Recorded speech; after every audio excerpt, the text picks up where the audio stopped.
I want to say something that actually is really important. The thing that went wrong in that interview more than anything, as far as I'm concerned, is don't cry for me. I'm sure that interview will sell a lot of books, because the fact of the matter is that reaction is actually endemic of what I'm actually writing about. Yeah, it is. There is no way in the world you can imagine a journalist who took the other side of that coming on here and somebody saying, if we took away the cover, if we took away the awards, I feel like I would find this in the backpack of a settler colonialist. Yeah. You can't even imagine that. Yeah, that framing just wouldn't it doesn't exist. It's like 10 steps that need to happen before that, and they aren't there.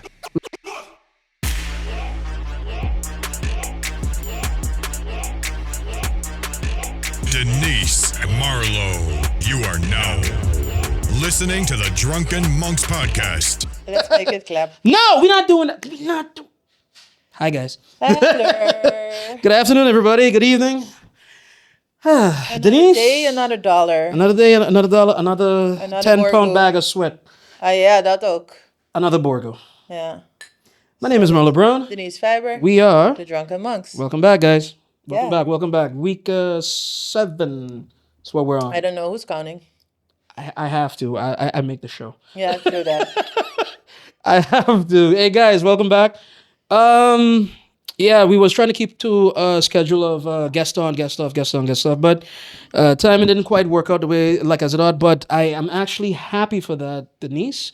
I'll get to that like in a minute. Why and why not? But first, we got to do a little bit of housekeeping because we did mention our sponsor, but we got to mention where you can get our sponsor, and that's where we are recording here this afternoon, which is The House of Café and Fino. Kafino. there we go. You've been saying it the whole season, so I decided to throw it to you. You know what I mean? Kafino Grote Bear. Kafino Grote You Bear. can check them out here. You can check them out in Zeelandia. Come here for your wines and for your coffee and all kind of special treats. Mm-hmm. And Borgo, of course. Borgo, of course, yes. The rum which has been fueling this season, and definitely not just in the monetary sense. I mean, like it's the hardest working cast member, like apparently, because the Borgo always working. Denise, how have you been, sweetheart? Like, you been good? Look me here, yeah, man. Yeah. Work been going good. Life been going good. What's up with you? I'm making chit chat.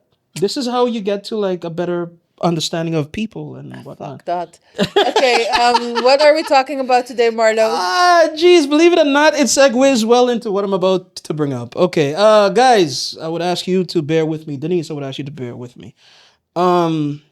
And I'm going to try to keep the jokes to a bit of a minimum because eventually the subject matter... I mean, yeah, I'm always about a joke, but we are going to give this as much gravitas as we can. All right. So that people know that we're not trying to be dicks about things. I apped you this week that something kind of hit me a little hard, and I'm going to explain what it is right now.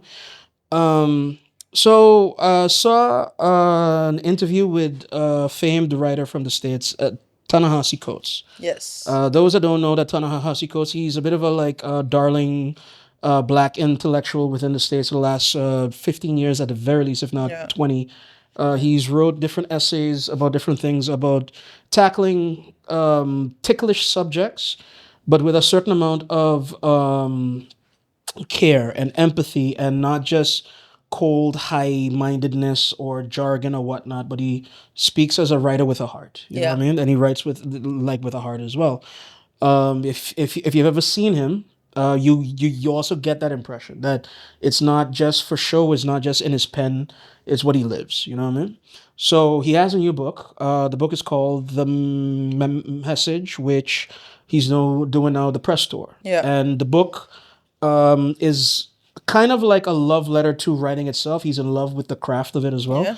But he's talking about how people craft the message. And like there's a saying, lions never get to write like history, right? Like it's always the hunters that get to write history. He's kind of addressing that idea with this book, where it's a collection of essays which is based off of trips that he took. And this is where that is going to get interesting, because he's on a press tour right in the middle of now. Yeah. And he took a trip last summer to Israel and to West Bank and to Gaza, especially to West Bank and to Gaza. And he saw what was going on there, and it hit him in a particular way that he felt the need to be able to bring this forward. All right. So what happened? The interesting part starts last week when he was on CBS, and the very things that he brings up in his book about the fact that this subject is such a sacred cow for like a lot of people, especially within the Western world, especially within Which media, subject? the subject of Palestine and Israel, because he calls what he believes the thing to be the thing, and he says the words segregation, apartheid, genocide. He says these things plainly, and he says Yeah, okay. yeah, but he says these things plainly. Like he says these things plainly, and that he says that, and this is the part that I get to, which is interesting to me because he took 7 years to write this book. He took about 7 years to write this new book, right? Okay. This trip to Israel was a part of it, but it was not like the only part. He also took a trip to like Senegal, Yeah. and he had a reckoning with his own blackness and like what it means to be from the African diaspora and all of that and all of that. He took a trip to South Carolina where his previous book was being banned.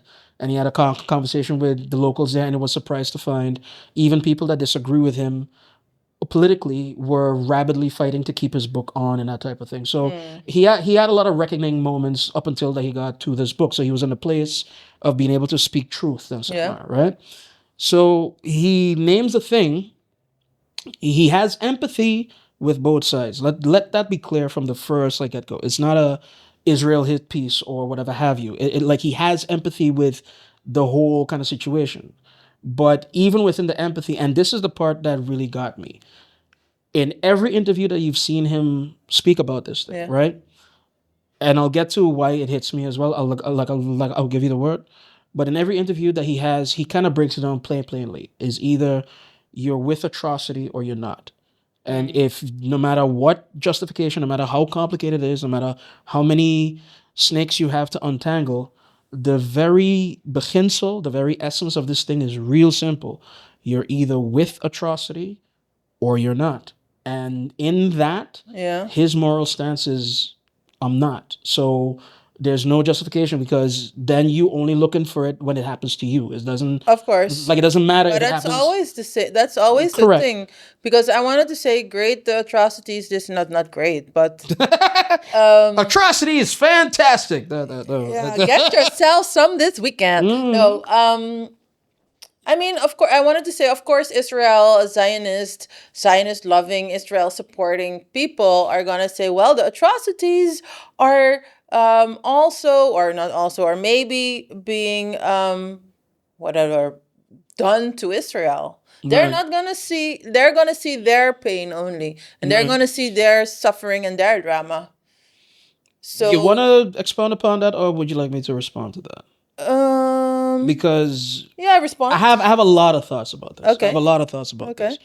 And first, I will say why it has hit me so much. Okay. Like why it is. Obviously, we have a platform. Obviously, you and I do not shy away from subjects. Obviously, like we are not beholden to people. Is what I hope. They have a secret, my master. No, but what it is that so we've never been shy, but yet we've never brought in all the time, especially that we've been back. We've never brought it up, and for me, it's a simple reason. I've never been able to crystallize my thoughts. Okay. Because quote unquote it's so big and complicated and whatnot, and you do try to see quote unquote all sides. Again, the whole thing.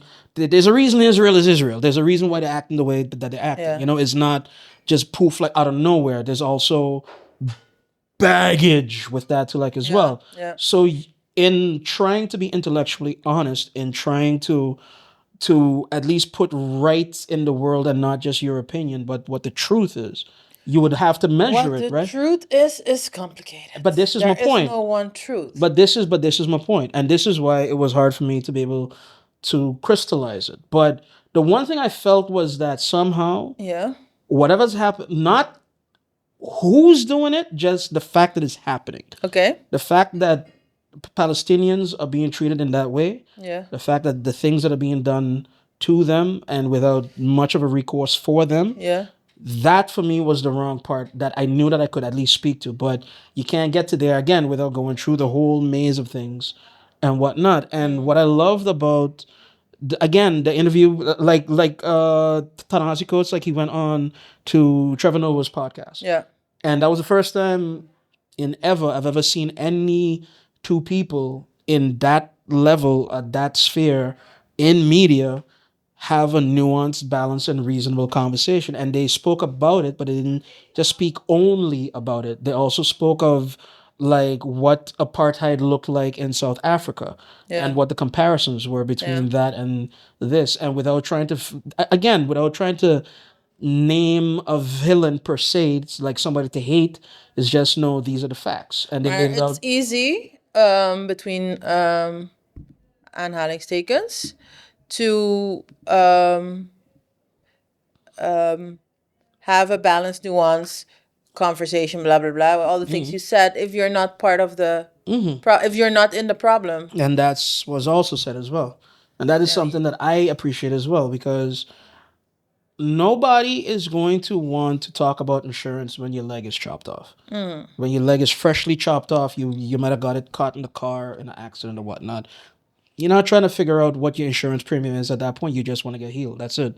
And so for me, I can easily see where, dialing it back would be one of the first answers for me in any case. what do you mean dialing it back? Dialing it back. So you have at least a conflict going on right now, right? That ceasefire. Yeah, really and truly. Like that ceasefire needs to happen. Like that, let's stop with whatever that we're doing Yeah. and take a step back Yeah. and talk some more. Hostages, of course, have got to be returned as well, obviously. And I think it might be time for us to be able to say directly into the camera, all atrocity is bad. What had happened on October 7th last year are absolutely unspeakable. And by the way, they talked about that too as well. I will get to that in a bit. But absolutely unspeakable. But does all of that give whoever the right to kill children? Does that all of that give whoever the right to deny people access to just regular things, water, food, care? You know what I mean? Yeah. Does the atrocities that happen to you justify you committing atrocities? You know what I mean? And in that way, is hard to take anybody to tell them to come back from that, to go step back from that. I'm not denying that, but at the same time, and that was the other standpoint of like Ta-Nehisi that I'm hoping that I'm regurgitating properly. That he said that it's bad enough that was happening, but you cannot be the proponent of we're the only democracy in the Middle East. We're the only civilized type of country where democracy reigns and the will of the people, and all these things. And you have UN and UNESCO and Red Cross and all these places telling you you're kind of doing some war crimes over there, man. That like you're doing the thing. But you need to say that to justify what you're doing. Yeah. And it's the same. I mean, everybody does that. I mean, the United States thinks they are the most democratic, the most human rights respecting, the mostest in everything. And then just look at the facts. This, of course, every bomb, every munition, every plane, they just sent a new missile defense system. All the swag that Israel got to use, militarily speaking, comes from the States. Is made in the US of A. It's one of the few last things made in the US of A. Yeah, but that's also one of the reasons I feel like, because like the world maybe needs to, there maybe needs some reckoning or whatever from the past, from like Jews have been persecuted forever. And then you had World War II, which was a explosion. The big send-off is what you call that. And I feel that the world still feels guilt towards that. Yeah. So, and of course, no, of course not, and probably it is intertwined with Christian beliefs. Christian beliefs also, because the Jews are the chosen people, blah blah blah, that whole story. Yes. So there is a certain, I feel, in the Western world, in any case, a certain belief that yeah, whatever concerns Israel, yeah, it's fine. You don't want to You don't want to rock the boat. You definitely yeah. don't want to be seen. So basically they can, Anti-Semitic is stronger than racist, huh? You could be racist, but you cannot be anti-Semitic, dude. yep. Not even Trump wants to be labeled as anti-Semitic. You know what I mean? Yeah. Despite all of the cozying up and Yeah. the buddying up to weird, Shake right, stuff. right wing right-wing, nationalist yeah. type of shit. But anyway, So yeah. that is why I feel this conflict can drag on. No, That can drag on, and of course the whole story. and that's under the 'cause- best of circumstances. And but you're saying, yeah, you cannot say that you're the democracy, this and that and the other, but they're actually colonizers, but they're actually They are. colonizers, and Those words were said. But I don't know. In English they say settlers, but in Dutch, you say kolonisten, the Israëlische kolonisten. So, boy, again, I got him up on a pedestal like at this point. Ta-Nehisi said that in the original Zionist papers and the original founding of Israel and all these things, because back then colony wasn't that bad. It didn't have a stigma. So they used it freely. They used the words But freely. up to now, in Colonies, Dutch, you you say need- colonist. You call Right. it colonist. So that's what I wanted to say. So you need to have this this rhetoric or narrative of we're the only democracy, because like the classic. We're bringing colonists- civilization to the savages. Exactly. Yeah. That is the reason, or not the reason, the justification for colonialism. You're Yep. bringing civilization, you're bringing development, blah, blah, blah, all these things. And that's exactly what they're still saying. Yep. So you need to say we're the democracy, and we are. We want. Well, they're not saying we want to bring it, but that is being implied. All these savages, they can just die, But here's the thing. so that we could, establish a proper civilization, basically. But here's the thing, though. But here's the thing, and this is the part. This is what I wanted to state in the beginning when I deviated a bit. You have two Israels, like how you have two Netherlands, like how you have two Curaçaos, like how you have two. Too, like 500. No, but hear me when I say this. You have Curaçao or Netherlands or Israel as represented by its leaders. Okay. And then you have on the street, you got the real man, like But even that, that's why I said 500, because like somebody who works on the road, a Yeah. road worker, has a different Curaçao, Netherlands, or Israel than somebody who owns 5 hotels. But this is what I'm saying. But okay, so here's the thing. Like here, I'll let like some facts. At the worst part of all of this, like Netanyahu, he built his war council, right? Yeah. Like he had like a warlike cabinet, right? Yeah. Okay, fine. Bit of a honeymoon period. First 2 months, everybody was pissed off. Go in there, like get our people back, right? And they went, and that was the plan and that was the goal, right? But more and more, if you follow Israeli politics, then you know that Netanyahu has been hanging on by a thread for years. Like he's been slowly but surely doing more things to make sure that he stays in power. It almost looks Maduro-esque. It almost looks Putin-esque. You know what I mean? Like not quite, but real close. Yeah. Where you would like the thing that almost nailed him to the cross. That was not a pun, y'all. I'm sorry. The thing that almost murdered him was right before the Hamas attack on October 7th. Yeah. He was in a lot of hot water. Him and his party was in a lot of hot water because they wanted to change the constitution for basically selecting out the Supreme Court for a lot of like certain kind of decisions, and it was more gonna be like legislative, and definitely when it came to things like corruption and terms of power and ratic fail and whatnot, and he tried to slide it in. Yeah. But Israel, for good or for ill, a lot of the people are very well educated, very well involved in the political process, and they caught it. And he was about to be at least politically hanged. You know what I mean? Like he was about to be out. Yeah. And then all of a sudden, and this is where my tinfoil hat goes on. All of a sudden, boom! Oh, we missed it. But anyway, that is my own weird crackpot kind of theory, right? But then okay, so fast forward, he has a bit of a honeymoon period. Yeah. But then the thing drags. Then let's say you get into January, New Year starts and everything else. And again, this very educated, very hurt populace of what has been done to them, and Yeah. the things start to come out about failure of intelligence and all these things. Like, where was the government where Yeah. these things was supposed to prevent this in the first place? Exactly. That's why we gave you all these powers, and you didn't use it properly. So Yeah. what the hell is going on? And then it started to call for, like, is it ahead again? That combined with the right wing faction that he's basically beholden to now, Yeah. because as the only people that will make like any kind of governance with him, Yeah.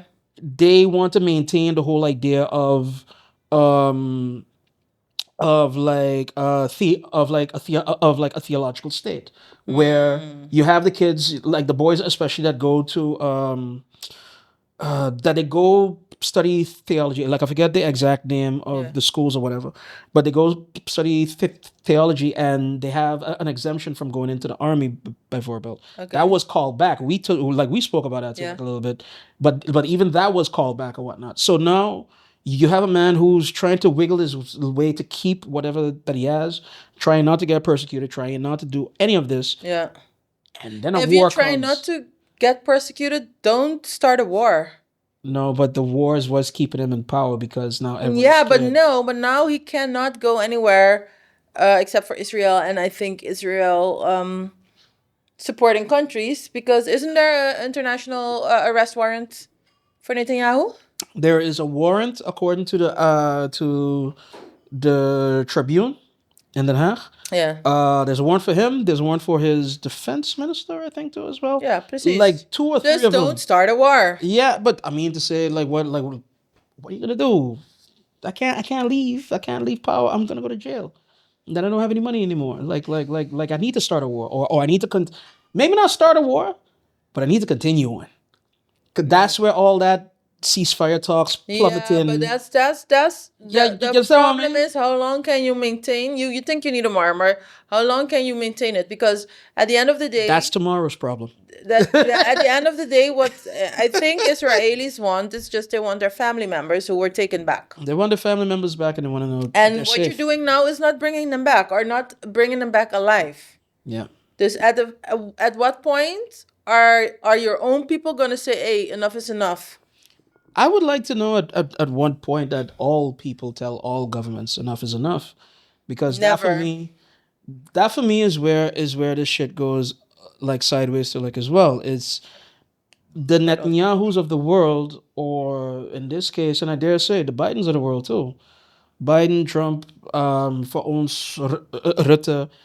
At one point, a life isn't a life no more. Like, all you see are numbers and statistics and reports, and you react accordingly Yeah, within governance, but also within your own political career. yeah, You want to do things to get you reelected, and that's it. We saw it with Kamala. Like, she was left of center in the 2016 like primaries, and now she's about as centrist as you could find, because she wants to Yeah. appeal to everybody. Yeah. And she wants to try to pull votes from, like, the right as well. And there has to be a time and a place where people do right, not like do good instead of trying to be right. I don't know how else to explain it. Like that was what, for me, is what this all feels like. But if you do good, then you're not. You won't like. Do-gooders are not multimillionaires, do you need to be a multimillionaire? or even get some kind of money. I mean, doing good should not have to be mutually exclusive to being successful, is what I feel. I feel that you can be successful. Well, and it do good in depends how this you world. define success, because to me, doing good is already being financially- successful. Financially independent. Financially Alright. independent. You work because you want to, not because you have to. Yeah. Like that to But me is usually, to reach that point, if you're not from money, you had to be. I mean, by only Ruthless? doing good. Yeah, no, I didn't want to say that, but by only doing you good. kind of do, because I saw you like.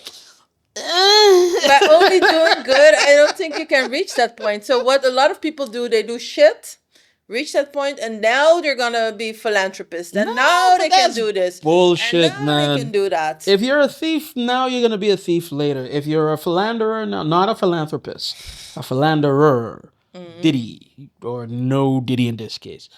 a philanderer, you're gonna be a philanderer later. If you were a sociopath before, you're gonna be a sociopath later. It does how you get there to me is the thing. How you get there has to be the thing. And I think that there's also something to be said that you and I, hell, we're talking about it now.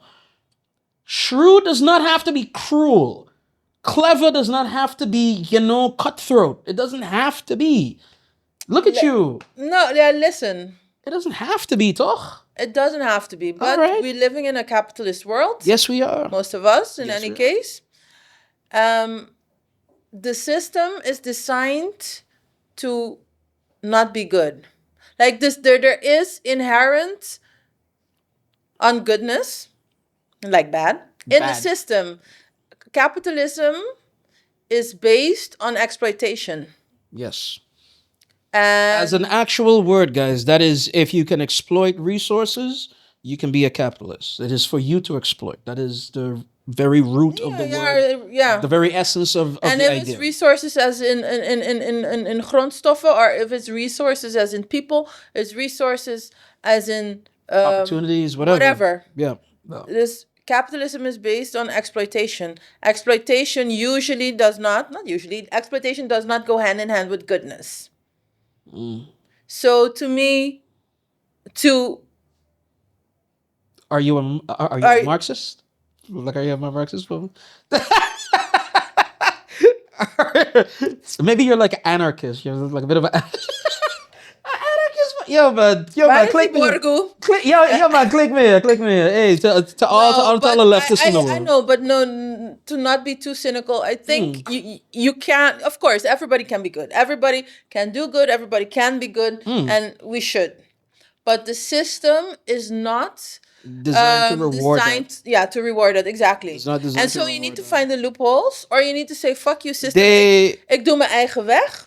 Or you need to, and that's what most people do, you compromise. You see how far you can go, but while still being or feeling good. Yeah. That's basically what you do. You're always looking for that very, very slim balance. Okay, so I will end off with this because we're almost out of drink to like as well, and that usually signals that we're there. You know what I mean?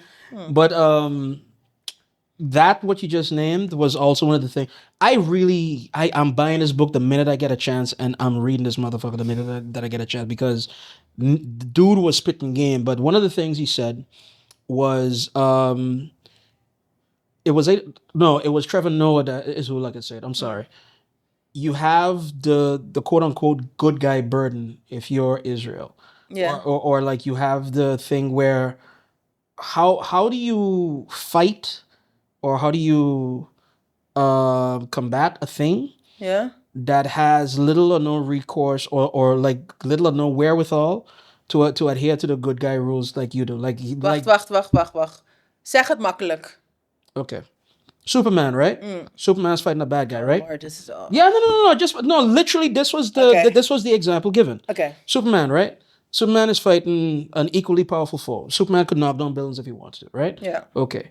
But Superman also has a heart. He's trying to save like people. So when the bad guy knocks down a building or starts to knock down a building and he runs, he can't run right after the bad guy. He has to help stop the building or save all the people in the thing and then go. And then if you have somebody that's constantly doing that, if you have someone who is constantly knocking down buildings or doing damage without no forethought of the very people that you're trying to protect or save, how do you keep up? Like how do you keep pace with something like that? But who's Israel now? No, Israel could be Superman, like in this case, if they want to.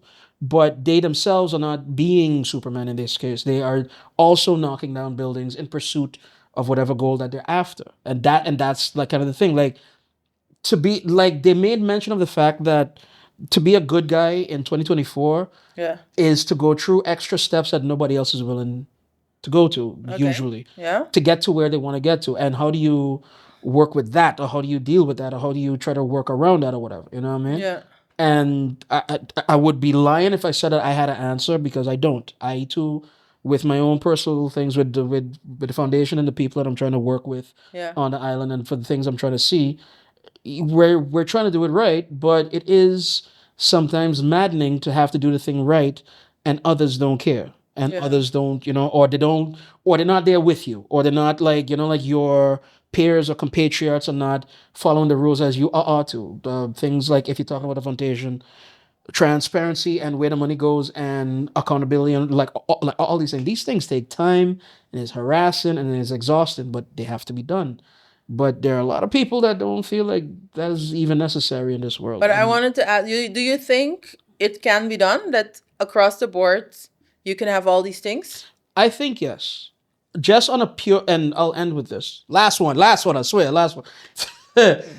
No, but I think that just purely from a theoretical sense, anything that is cool, people flock to and people want to do, quote unquote cool. You have tastemakers or people that are thought leaders or intellectuals, the Ta-Nehisi Coates of the world, who determine what's cool, who kind of like start the wave of what's cool. And depending on how much traction it gets, it becomes a movement, popularity, and so forth and so forth. If you can make altruism cool, if you can make empathy cool, if you can make being informed cool, because that's another part of it too, like education. If you can make these things cool theoretically, you have a shot. You have a shot. You have a like an honest to God shot. The powers that be, though, I would like to think that they're smart enough to see these threats coming a mile away and doof it. You know what I mean? Like they would kill it. They would kill it in the crib. Yeah. I always cite how in the early '90s you had conscious hip hop, and then you didn't. And then you did not forever and ever. Amen. Like. Ever? Yeah, ever. Yeah, well, you're like 3 stacks. I mean, come on. But yo, you had conscious hip hop, and then all of a sudden, you didn't. Nobody can tell me that some record executive didn't look at that and be like, no, we're gonna go with the gangster rap.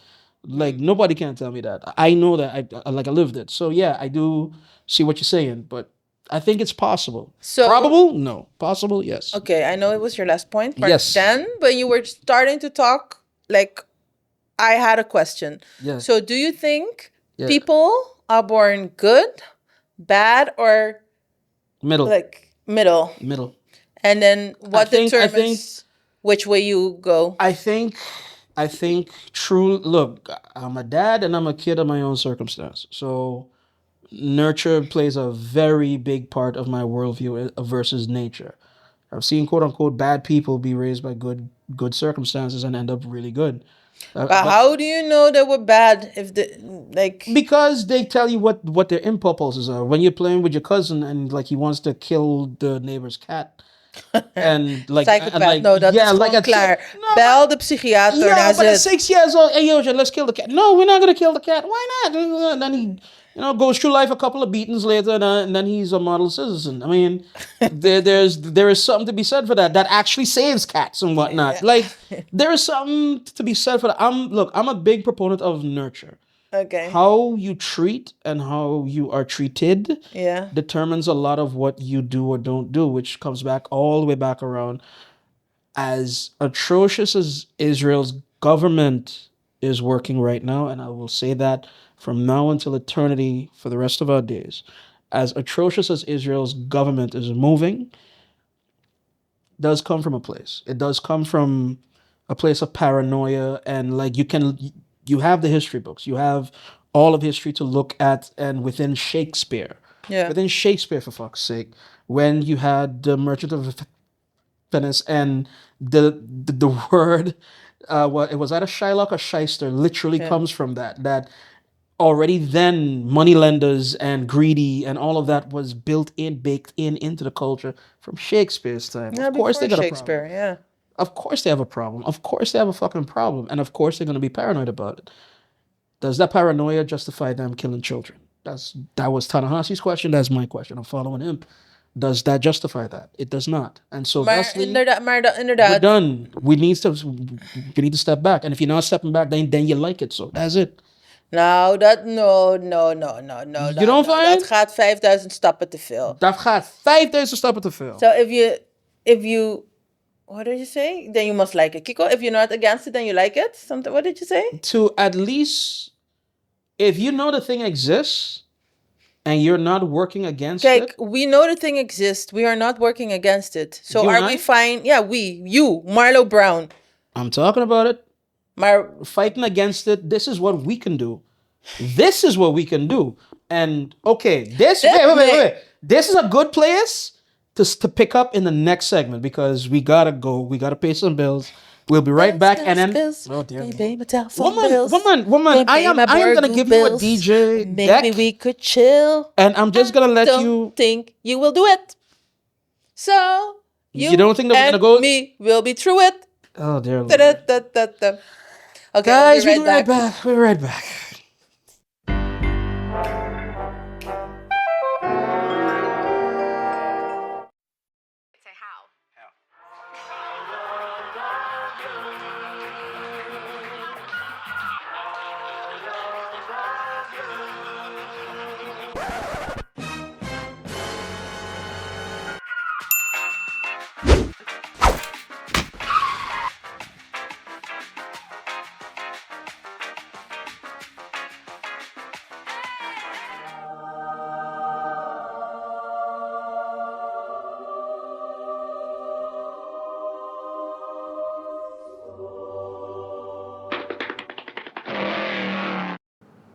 Hey, welkom! Goedemiddag, kan ik u helpen?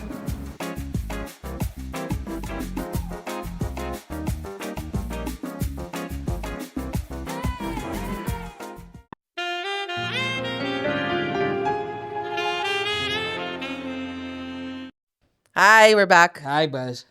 We are back. We're re-upped. I stole her drink idea. It's actually pretty good. So basically, ginger ale, ginger beer, Yeah. ginger beer and Borgo. Ginger beer and Eight. Borgo. It is a nice combination. Two Surinamese like stalwarts Yes, man. come together to make an ultimate Ginger beer. Gemberbiri, toch? Yeah. Gemberbiri, yeah.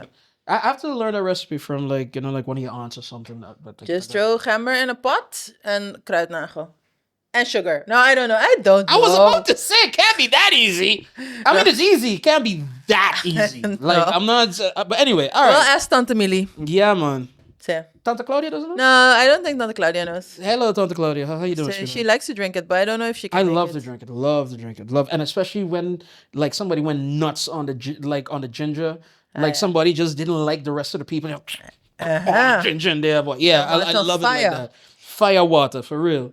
Okay, right. we are back. See, so we went on a whole tangent. We went but on a tangent. In the end, you didn't make the point that you wanted to make. Yeah, I'll be honest. I've lost the point. I'm not drunk, yo, but I have lost the point. Borgo Wacken. Panel. No, but I wanted to get back to my original point and the whole thing of discourse and being able to discuss and whatnot. And again, not to pat ourselves on the back, but I feel like Okay, I can pat you on your back. please do. Thank you. Okay, so what it is that I feel like what was refreshing to me from that Ta-Nehisi Coates business, both the CBS like interview, Yeah. and in conjunction the thing that he did with the Trevor Noah was just the fact that good discourse still exists or can exist. Can exist. That is not at certain levels once you get past a certain level when you're talking either intellectually or policy wise or business wise or whatever have you, is not just shouting matches. That there is a respectful disagreeing, that there is a Do you feel that the thing by CBS, we're gonna put the links in the comments. The thing by CBS was also respectful? Hell no. Oh, okay, then. Hell no. Okay. That for me by CBS was the contrast. Okay. Was like een beetje klakkeloos. Een beetje klakkeloos dingen even spijten zonder zijn boek te lezen of weet ik. You understand what I mean? But like, it's easy to have nice discourse, as you like to call it, yeah. if we're on the same side. Because Trevor Noah, I didn't see the whole thing. Yeah. Trevor Noah and Ta-Nehisi, I don't think They're too far differ apart. from, at the core, they make the same points. They both agree that, well, everybody agrees that, well, hopefully that killing children is not the way to go. But they agreed on the basic dingen. Like yeah, on the and on basis the of analysis of the situation. So then let me ask you this one. Truly, you and I are famous for knocking heads like over the years, right? See, so I'll take the pat on the back. Give it back. What you mean? I man? mean, we yelling at each other all the time. No, but so wait, that is but that no is- type of nice discourse. No, but we yell. But wait a minute. But hold on. At least from my end, I yell or like I spar with people or whatever because it sweetens me. Like it's not like I'm mad or whatever. I just like a good fight. Like I like a good back and forth. I swear to God, I like a good debate, and it doesn't have to be yelling at all times. But I love quote unquote yelling or like een beetje opgehitst because that means that you're serious about it. That means that you feel what you feel. It's not that you're like thinking and trying to craft an answer and give me something that you feel that I might want to hear or you might not want to hear. Yeah. If you're opgehitst, means that you believe in the thing. Is what I usually feel. You check what I mean and. I like to engage in that because I like to get to the real of things. Like I like to get to another person's truth. And a lot of times people hide, maybe is a too big a word, but cover their truth in circumstance or misdirection or, let's not talk about this, let's talk about that, or type of, type of way. Whereas the truth might actually help me, the truth might actually set me free. Their truth might set me free. Their thing might actually do this. This is why, too, for example, and not to go off on this particular tangent, but this is why it was refreshing to talk to Deborah because she doesn't look at her labels first. Like she just speaks. And then in speaking to her, I feel a lot more comfortable asking her certain things about her life and where she came from and certain abuses that she went through. Shout out to Deborah, not on the abuse case, but just the fact that you were that brave, love, and all these things. You know what I mean? But the older you get, I feel, especially even in 2024, where we're all supposed to be free in Kumbaya, but it's not there. Even amongst progressives. It won't ever be there across the board, I Are feel. you serious, man? Yeah, you stay there in your kumbaya land. So where the hell did I find you?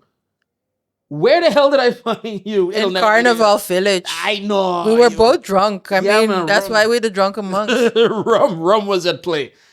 So yeah, but no, you don't need rum to have good discourse, man. You don't need rum to I like it, but you don't need it. And I remember more good conversations in my life than bad ones. I very vividly remember people That's being... because you have PTSD, but okay.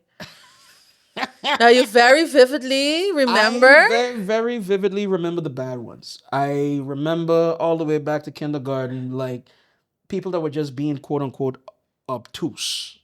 No matter what you tell them, hey, that table is made out of wood. No, but the table is made out of wood. The table's made out. No, it's made out of cheese. What do you mean it's made out of cheese? Yeah, you don't see it's yellow. It's got holes in it. That's not cheese. It's what, and you're getting pissed off talking to them, and they're telling you plain that's made out of cheese. I'm sure you've had a conversation like that too. Like, Yeah, but then I'm like, okay, fine, it's cheese. But you don't. Okay, but that's age. That's age because in back in there. Are you crazy? Go buy the table then to prove that it's cheese. Would you like me to take this to In the end, I would probably buy the table to prove that it's not cheese. But that's probably age. You mellow out. So everybody's getting worked up, getting their panties in a twist. Don't worry, when you get old, you just get boring. So then is that a thing then that a lot of bad discourses with young people, or is that too far? Young people in the sense that a lot of time young people are not sufficiently informed, and that is because sowieso lack of experience vaak. Maar ook gewoon they're just not informed. You don't know shit yet. So isn't that the same thing? Yeah. Lack of experience is not knowing shit. So yeah, like what the fuck? No, but you can no. But you can know shit without having the experience. Yeah, you can read it in a book. Book sense versus life experience versus nowadays common nobody sense. reads or does anything intellectual, it seems. Maar it feels like, but no, I know it's not true. It's not true. It's not true. Every day there are PhDs. Student of. There are people without PhDs creating the most wonderful things. No, it's not true. Maar I feel that so young people are often malinformed due to various reasons. So it's not young people. It is uninformed or not sufficiently informed people. You also have like those Trumpers or those MFK'ers. Like certain people. We live on this island, right? You do know that, right? Even though they're older, do not have the full information to make an informed choice or have a valid opinion. Everybody has an opinion, but some opinions are just opinions, and some opinions are based on Some fact. facts or science or at least want dan kan je weer zeggen wat is facts, wat is science, maar at least something that Ask is a scientist, they can tell gedragen you. What the fuck? door veel mensen, doordat je experimenten hebt gedaan die steeds hetzelfde uitwijzen. But here's the thing too. First, I would like to address, because I found that you explained that very well. But I feel like that whole thing about, hey, but the table is cheese. Yeah. I feel like that dynamic happens a lot between younger people and older, powerful people. Like younger people try to like the ones that are active and that are political or one and so they want to speak truth to power, and they tell the elder statesman that table is made out of wood. Yeah. But the elder statesman, his self-interest for whatever reason, political, financial, whatever, it is in his interest to say that it's made out of cheese, and he'll do it. He's practiced. He's older. A Mitch McConnell. Let's say like that. Lord. He is older, practiced. He knows exactly what to say, how to say it, or how to do it. And with a straight face, he'll stand up in front of them, and he has the power. He'll tell them, "Hey, no, that's cheese. That's not wood. That's cheese." And that for me is like half of the problem. Like I think that's half of the problem. That people with self-interest in the status quo have no incentive to tell the truth. They have no incentive. Nobody has an incentive to tell the truth. Man. Okay, kroongetuige. Dude, it behooves you to tell the truth if truth will get you some pussy. Believe you me. More often than not, a lie would get you some dick or pussy. No. A lie will get you some pussy once. The truth will precies, get once. Precies. The truth will get you pussy every day. Oké, dat heb je niet gespecificeerd. Every day. Teach a man to fish type of shit. You know what I mean? Lord. But what I'm saying, stop laughing over there. True. No, but what it is that Je bent helemaal in je nopjes met jezelf, hè? You think you're so clever. And so funny. No, but it is, man. It is. But what I'm saying is like I feel that bad discourse comes a lot from that. Yeah. If there's no... We used to depend on the truth being a means to its own ends. Like, you need to tell the truth because it's morally upstanding. You want to be morally good and you want to stand up and say, hey, I'm a good person, so I told the truth. But telling the truth, as you said, if moral righteousness does not feed you. Nope. Moral righteousness does not get you the car. Moral righteousness does not get you that raise or that promotion or that whatever. Nope. Exactly. And that combined with, for whatever reason, we can have a whole discussion about that left, right, and center, but for whatever reason, the slow degradation of community being able to police itself. There was a point in time, I was maybe 6 years old. Walking home from school, I went into like an abandoned building because I'm 6 and I'm curious, and that's what you do as a little boy.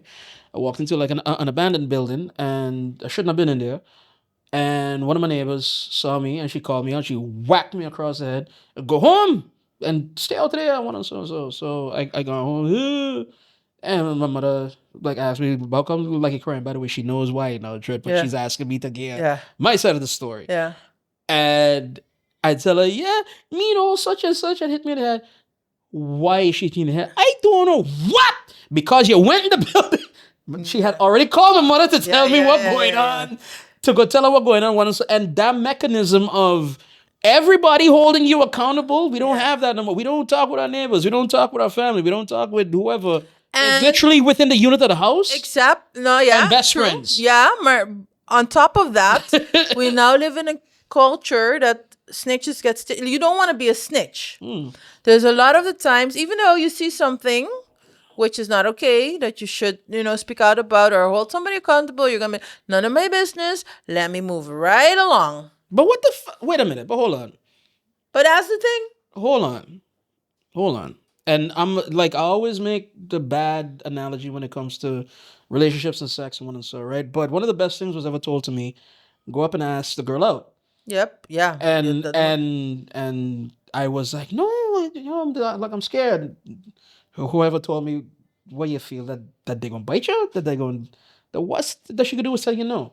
So in that same vein, snitches get stitches and all that one. So unless you got Pablo Escobar as your fucking neighbor, like unless you got like certain people as this or that, a lot of people are not gangsters like that. A lot of people are not. No, maar nee, maar So je moet het just- niet zo groot denken. Just bring Nee, it forward je and moet then het niet just zo groot denken. Like, break it especially down. for us, we live in a very small scale society. Yeah. So,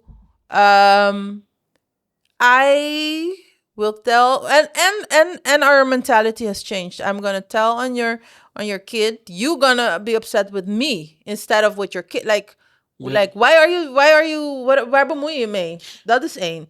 Twee, another thing could also be that I say that I call the police because my neighbors have loud music. The next thing you know, the neighbors are gonna retaliate against me. But okay, first one. Parents having a problem with you versus having a problem with a kid. Valid point. Also, I feel is overblown in like a lot of people's heads. What do you mean? I think You think that- parents are not that bad? I think parents are not that bad. I Go think talk to teachers. Go talk to No, but teachers. teachers is a different story. Teachers is a different Why story. is that And I'm different? not. I have all the sympathy in the world for teachers for that one fact alone. But teachers is like a different story because I feel like, at least from my like neck of the woods, that I think teachers, nurses, and policemen. They should just take shit? No, I think that it's a like traditionally was a calling, was a noble profession, as what they would say. It was be something that would aspire to be more than just get a paycheck and go home. You are one of the pillars of society, Sahma, right? And this is how it came up with me growing up. But then over time, with Sally Jesse Raphael and with Jerry Springer and with Oprah and with all the things that you saw and all the stuff that started to come out as people being more free and the radio became a lot more open over time, you just get to hear about how these people are just people. These people have bad habits or bad intentions or cops that are corrupt or rated fail. Yeah. And teachers always had this thing of, you always had this feeling of growing up from a colonialist standpoint, Yeah. that teachers had played favorites, that teachers were good to some and not to others, that teachers were kind of helping some of the classes kind of system kind of continue too, because the teacher would ask you who you're for, Yeah. and where you're from and all that Yeah. type of thing, and it felt like whatever reaction or punishment or whatnot would be according to that instead of the crime, then Sahmar. And you've had moments of like, well, how come the Dutch boy didn't get like licked like how like I get licked, and how come this happened and that happened, and you start to see this shit. And I feel like in 2024, me coming up as a kid and whatnot, I feel like that's a part of the I'm not saying that's the whole answer, and I would like somebody to look into it more. I feel, yeah, okay. But I feel like that's a part of the mechanism when it comes to teachers. I feel that a lot of teachers... There's a mistrust of teachers for that. Yeah, but on the other side, I feel that a lot... No, they go through shit. I think parents... They go through shit, There's yeah. a mistrust of teachers, but there is an over trust and Protection of the appreciation of yourself, because Yeah. you are the good parent. You raised your... Because the problem, I think, that a lot of teachers face nowadays, and you say, yeah, teachers is a calling. For certain people, it is. Some just do it for the paycheck. But even the teachers for who it is a calling are getting fed up with their work or are leaving the system. I know. Because a lot of parents, parents from now, they do not raise their children. Je laat monsters naar school gaan. And then you feel that the teacher should raise your... The teacher is not there to raise your kid. No, the teacher is there to educate your kid. You should raise your kid at home. So if you send a monster to me, dan ga ik op een gegeven moment wel zeggen, luister Jantje, chill the fuck out. Ja, hij moet wel een blander zijn. Hij heet Jantje. Ja, hij moet wel een blander zijn, hoor. Dus... Je bent mijn moeder niet! Ja, Exactly. nee, ja, toch. Flap. And then when the teacher tells the kid off, the parents come to school. What did you tell my kid? Yeah, your kid was being horrible. Yeah. This is maybe a little bit of what you said, but I feel that it's gewoon niet opgevoede kinderen. I'm not saying that that's the thing. I'm saying that there's context. Is what I feel. Like, But that wasn't the point that I was trying to get to. The point that I was trying to get to in the whole discussion of discourse and whatnot, so being able to talk to people. Kai one way, my daughter the other one, Ari the next. This is my second go around on the small circuit, on the little monster circuit, as you like to say. And at least for me, across the board, parents are reasonable if you come reasonable. Like that. But why should I come reasonable? Why can the parents gewoon not be reasonable? That's the same thing. I'll give you respect if you give me respect. Nee, zo werkt het niet. I give respect gewoon. May I ask Until you not give me respect, then I'll be disrespectful. Maar it is a very, before you make your point, it's a very Caribbean thing, I feel, or maybe it's a black thing to say, I'll give you respect once you... Nee, zo werkt het niet. I have to give you respect. Gewoon punt. That's a step extra in your book. It's just respect across the board. Want dan ga ik zitten wachten. Nee. Oké, but may I? Wacht even, in het omgekeerde geval. So nobody's gonna give nobody respect. Want ik zit te wachten tot jij mij respect geeft. Jij zit te wachten tot ik jou... Like, hoe mensen die dat zeggen. People who say that. Like, here we go. How do you think that works? How do you think that works? So nobody's giving nobody respect because you're giving... Oh, man. Maar okay, make your point. Okay. Oh, make your point. Make your point. All right. Look. Wait. Got you heated, apparently. Okay, let me take a sip. Calm myself down. The burger walking para. No, but what is... Okay. Let me put it in a different aspect, then. Let me give you a bit of an anecdote. All right? You woke up. Denise Fiber, woke up. Yep. And you saw that you missed your alarm. Fuck. Yeah. Rush into the bathroom, nearly slip on the goddamn tiles, nearly bust your head. Fuck. Rush in, put on your thing, you forget to put on your bra. Fuck. That would never happen. That would never happen. Okay, fine. Tie up your hair or whatnot. Yeah, but you go okay, down the road and it's a series of unfortunate events. And this shit does not, like the frequency of these do not let up. Okay. Throughout the whole day, one thing leads into the next, leads into the next, leads into the next, leads into the next, leads into the next. At the end of the day, you think, all right, you're done. You got a bottle chip that you just got to go buy. You could coast this. It's a bad day. You already chalked it up as a bad day, but you raw nerves, the whole nine. You, Denise Fiber, you go to the portal and potentially a couple of situations happen. Yeah. First situation.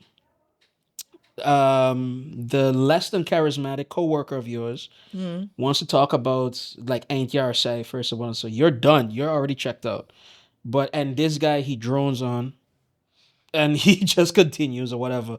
And you just look at this motherfucker like, yo, Jed, can you just not? Yeah. Do you have the wherewithal in you to tell him in a nice way? Again, worst day ever. Maar kijk, I get you. Your hip's still hurting from crashing into the bathroom. Huh? Like that's how bad it is. But I get you, but that's a me problem. And indeed, I might say some bullshit to the guy. I might scream. I might say, what the fuck? Right. Some story, a situation can arise. Right. Context, prima.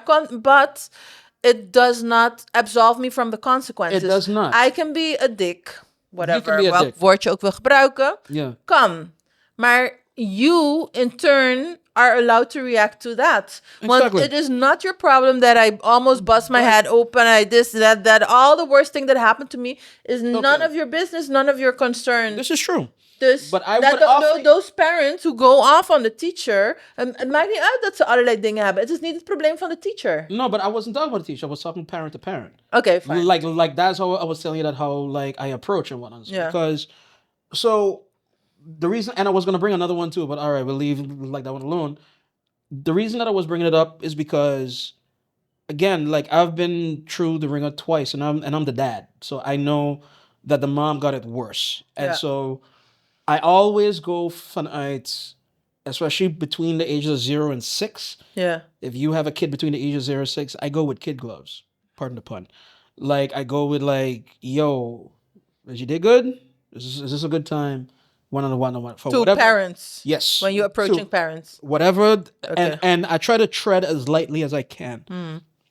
When parents are organizing their kids' 4th, 5th, 6th birthday party, it is absolute chaos. Even the most simple stay away ones, from me. Stay away from me. Right. But so I'm not going to try to, hey, Bill, how you doing? And how's this weather?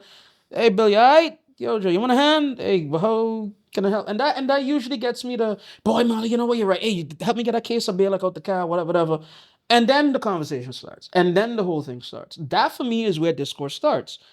A certain amount of empathy into realizing what the person might be going through. Yeah, maar then are you now proposing that I go throughout the day and every person that I meet, I'm going like, okay, Here's the thing. you good?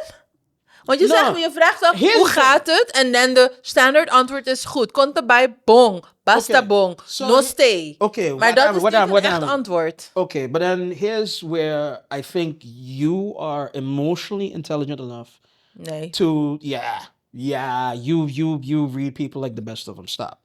And then what it is like you could tell if you see you across the room and your hair is disheveled and you're limping That's just, and like you come in that's late. just gewoon a week. It was just Monday. That's just Monday. Nothing going on regular Monday. But okay. But a person like you, like, hey, you know, like you'd pull the girl, it's like, girl, you want to take a moment? You want to fix up yourself? You want to do something? I feel like you would do that. Like I feel like that would Depends be on my mood. Sometimes I'm like, okay, you're okay. on your own. Blijf Right. daar. But then you wouldn't Then I accost won't her not either. even go over there. Exactly. You wouldn't accost her. Like, there are people that kind of go through the script of things. And not even people, a lot of people. That not as you said. Komt erbij. Like, elabij bong, see, no stay, kiki, whatever. Yeah, look me here, whatever. Yeah. I don't answer that 9 out of 10 times. You ask me how I'm doing, I tell you, playing. I feel a little weird today. Hey, Dred, my big toe is kind of buzzing. I don't know why. Boy, I'm feeling good today, Dred. I had a good shit. You know, like that, depending on who like I'm talking to. That's that. But that's my point. Like, even to that script needs to be revisited, is what I feel, for like proper discourse. If you come with a truth, I feel like people will reward Yeah, you maar with één, I don't know it's the truth. And twee, sometimes I don't want you to know my truth. Sometimes you just say goed because you don't feel like talking the whole shit. This It's is gewoon true. goed, leave me alone. This is true. And of the moment that I want to tell you something, I need to tell you something, I'll come tell you something. Maar that's the problem with a lot of people. They say goed when it's not going good. And then there never comes a moment where you actually reveal that it's not really going good. And then I feel you cannot hold it against me that I didn't check up on you, I didn't have attention. No. Ik heb je gevraagd, je zei het is goed, klaar. Discourse also requires a certain sense of humor. We've said this before in the past. Yeah. Maar humor is... Yeah, no, it's not overrated, It's man. persoonlijk, it is cultural. How it is is it persoonlijk and cultural? There are some people who just are not funny or not... They Good. don't enjoy a laugh. They don't enjoy a laugh, but you can enjoy the fact that others enjoy a laugh. My mother used to say that all the time with me. I don't understand why you find it funny, but you find it funny, so I'm happy. My mother That used is to tell me- something only mothers can say Yeah, to their children. like, I'm happy that you're happy. To hell with it. Like I would bring my mother to see like Richard Pryor. I'm like, Mom, come check this show. And she never really got it. And she's like, well, if you're happy, like I'm happy. That's it. And that was it. But to those that don't have a sense of humor, fine. But I find that everybody got a spark or something. Like, the truth is closely tied to comedy, is what I feel as well. And I find that if you can admit to a truth that's uncomfortable and make it funny, everybody wins. Everybody wins. Like, if you can admit to, I was busting your ass like last week with a shell, and we had a good laugh about it. Yeah. The whole I like need grab. to check where that thing is, because maybe I left it in the toilet at the office I was today. So, Because you had like your hip, no, that you had to kind of fix. exactly. Yes, precies dat. No, but I feel that like humor is a big part of the thing. Like I feel like humor is better than booze. Humor is better than booze as a social lubricant, as letting people feel comfortable, the icebreaker, all that. I feel that, and isn't that what most women say, that they want to find a guy that does all the things, but the one thing they all say, sense of humor. Maar, Let's have a sense of humor. like, is it not people? Is Don't it not you people? want a funny woman? I have a funny woman. I wish that she wasn't so fucking funny. We have a guest in the house. Do you want a funny woman? Somebody who's funny, who makes jokes. Just not or say no. Or He's yes. not. He's shaking his head no. Oh, you want to be the clown? Okay, I got it. No, but all right, we're gonna get it back in now. I think there has to be a balance, like not overly you can be humorous here and there, but not. He finds so- me overbearing. He finds me Yeah, very you are overbearing. So He finds me our over- mystery guest said there has to be a balance. You should not be overly funny. Yeah. And I think women, everybody is like that. You don't want a joker all the time because sometimes there are serious moments, and then it's really sometimes people who joke all the time, and sometimes like you're dude. My no, let me not kill anybody living. My grandmother just died. Yeah. Let me not kill him. Okay, grandma. All right, cool. See, but you I see was this shit? This is what I'm talking. This The mere fact that you have a superstition, that's the joke. That's the joke. Let me not kill nobody alive. Let me not. Dog. And then I was like, shit, but I should have specified which grandmother. Because I have one grandmother. Grandma man. Yo, my grandma man, like, child, I just saw your show. Tante Claudia just showed me. What is this?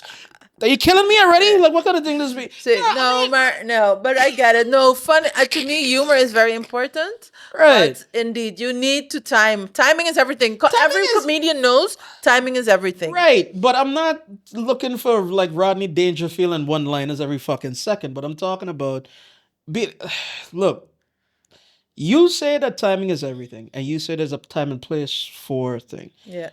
In my experience, and I think this might be my last one because maybe time is starting to run up. Like honestly, Yes. I'm definitely done with mine. But you say there's a time and place for dingus, and for me, it's the opposite. For me, the most uncomfortable, the most painful, the most real moments in life is when you need comedy. And I always tell folks, hold on. There's comedy and then there's crass, or there's like cheap or ordinaire, right? Comedy is getting to the root of a thing. Like comedy is getting to the truth of a thing. I always like to make the example of if you and I are in a car crash, but we're both safe, nobody else got hurt. The car is totaled, but nobody else got hurt, and the car is totaled, and I ain't got enough money to go up on the premium one, and so. After everything is said and done, we had a smoke, or I had a smoke and a drink and whatnot, and so, and we could sit and be next to each other. And I have a 10,000-yard stare, and I say, "Well, guess I don't gotta pay insurance no more." Like that. Yeah, but that is something else. I get it. But that for me is where that comes in. Like you have a real moment, a real heftig, something that the air is heavy with it. You know what I mean? Like that type of thing. And nobody knows how to kind of go left or right or whatnot. So you talk about grandmas. My grandmother died in, I want to say 2002, 2003, some of that. So maybe I'm wrong. I might have gotten it just a little off. And my forgiveness, I would beg from my family. But my grandmother on my mother's side died early into my school career, like in Nederland. And the whole family went down. And there's a lot of bad blood. A lot of unresolved actions and consequences and favoritism and numero, right? We all loved her, but there was a lot of things to be resolved, And the first night was as expected. A lot of crying, a lot of grieving, but also like a lot of anger. Yeah. And you might be one of the family members looking across at the other family member that wronged you. There's a lot of tension in the room and whatnot. So the next day, oh no, I have it wrong. That night, the males in my family gather everybody up. So I was just of age. So I'm along with the fellas. Yeah. We're going drinking, and we're drinking out all night. But they're telling stories. Yeah. And they're telling stories. And first they started to tell stories about about the nostalgia of things. And so when they were young and when she used to make them bread and that type of thing and whatnot. But then the stories started to come up and it started to get, as the drinks flow, as it starts to get a little bit more loose, is all the naughty things that they did as kids and how that she used to discipline them and what they got away with versus what they didn't and how they get caught and this and that. And the jokes started coming and who snitch on who. Okay. And all the uncles and all the cousins and everybody, just one big old happy time. Now, way too much alcohol was drunk that night. Now, most of my uncles, they were contractors, alongside being learned as farmers and whatnot and so. And I'm thinking, I got to sleep this off for one and so. We reach home, gotta be 3, 4 o'clock in the morning. My uncle's at my doorstep, knocking down my goddamn door. Hey, Marlo, come, we gotta go dig the grave. did we not just get home 2 hours ago drunk? I'm still drunk, man. What are you doing? Boy, come on, we go. And then you see like the manliness of the men and then whatnot. We gone, we digging in the grave, hot sun, nothing else, and just jokes again. We're in misery with all of this. We're digging But that's a grave. just a coping mechanism, huh? I understand. Yeah. But on God, the jokes helped. Yeah, The jokes of course. helped the grieving process. And that for me was one of my major lessons in life is like, you gotta be able, you have to see the humor in it. You have to find the good Yeah, in maar it. kijk, for me, that is culturally determined or culturally, that's cultural. So yes, you got to see the humor in it and it works here. It works maybe for Black people across the board, but I don't think you can do that everywhere. So for me, there's a time and place and I understand what you're saying. But to me, it makes a difference who makes which joke when. Kijk, if somebody you don't know very well, you just crashed your car, you had the scare of your life, you just still realizing, oh my God, I survived. Yeah. And then somebody you barely know who's always looked down upon you and said, oh, well, at least you don't have to worry about insurance now. I think that's going to be a lot less funny. Wait a minute. than How do I if- not know this person, but I know that they look down upon me? Like all my No, maar life. Het is, nee. Het is somebody, no, it's somebody from school. Ja. En ze rijden net toevallig op dat moment langs. Zegt ze, oh, it's you, Marlo. Yeah, of course you totaled your car. Well, at least you don't have to worry about insurance anymore. Well, okay. And it's so not that- gonna be funny at that point. No, but it's not gonna be funny. But then, but comedy is also like the setup and the intent. If said same person, let's say if said same person comes across, me and him are historically and like I won't say enemies, but antagonists, right? Yeah. We went out the same girl or something, right? Yeah. And he comes across, but he helps me. Hey, yo, let me get you off the road. Let me set you up. Hey, you have a phone? No? Okay, borrow mine. Hey, you need something? Boy, I could use a smoke and a drink. Okay, let me go up the road and get you a smoke and a drink. And he sits with me and he this and that one and so. And after all that, and after like you know, I like, understand, but you're making my point. Dat je moet wel in een bepaalde relatie, in een bepaalde context zijn for you but to be comedy- able to make okay, those jokes. So this is where I would like positively challenge you. Hey, And that's the last thing. Yeah, last Yeah. thing. Comedy, good comedy invites empathy. If you want to make comedy with people, if you want to enjoy comedy with people, you have to have, you yourself had just explained it. You have to have a bond with people. Yeah. And if that is what you seek, I seek it. I seek good laughs with people. And in order to have good laughs with people, you have to have a bit of a bond. So in order to get to comedy, I need bond. And so bond is my tool to be like, okay, let's have a laugh done some. And that's where my empathy comes from. Because I want you to laugh. I want you to enjoy. I want you to, not be so burdened by whatever life gives you. So I will make the bond with you willingly, gladly. First step, hey, hi, I'm Marlo. How you doing? I'll do all of that. And just to make sure that we can have that laugh, just to make sure that we can find a moment or when my time comes or when it's necessary, I can make you laugh. And that for me, I come back to it all the way back around at the start of the thing, the whole thesis. You need good discourse. And I think comedy is essential to that. I think humor is essential to that. And true humor, not, afgezaagde grapjes van je Nederlandse manager van, oh ja, Antillianen zijn altijd laat en dat soort dingen. Nee, ik bedoel, a genuine moment of understanding between two people or more, and we see something that's completely fucked up, but it's funny and it's right, and we all can have a laugh. And then we can go. All right. Yeah. Just final words. Final I guess. words? Be funny. No, but all right, let me ask you one thing, because you All asked right. me one thing. Let me ask you one thing, and that would be your last. All right. Do you have hope in humanity, period? Where's the poor goose? But actually, no. Look at that for you. Shot. Yeah, but like I'm gonna take one with you, but because I do, but I would like to hear if you do or do not, because I think you do, but you do so begrudgingly. No, like, I think you have hope in humanity. I think you have hope in people, but I think that, salute to that. Adrian, you bent zuur. ik ben zuur. Yeah, you're sour about the fact. Yeah, I got hope in people. Fuck it. No. I just to last word. I have hope in individuals. As a people collectively, I don't know.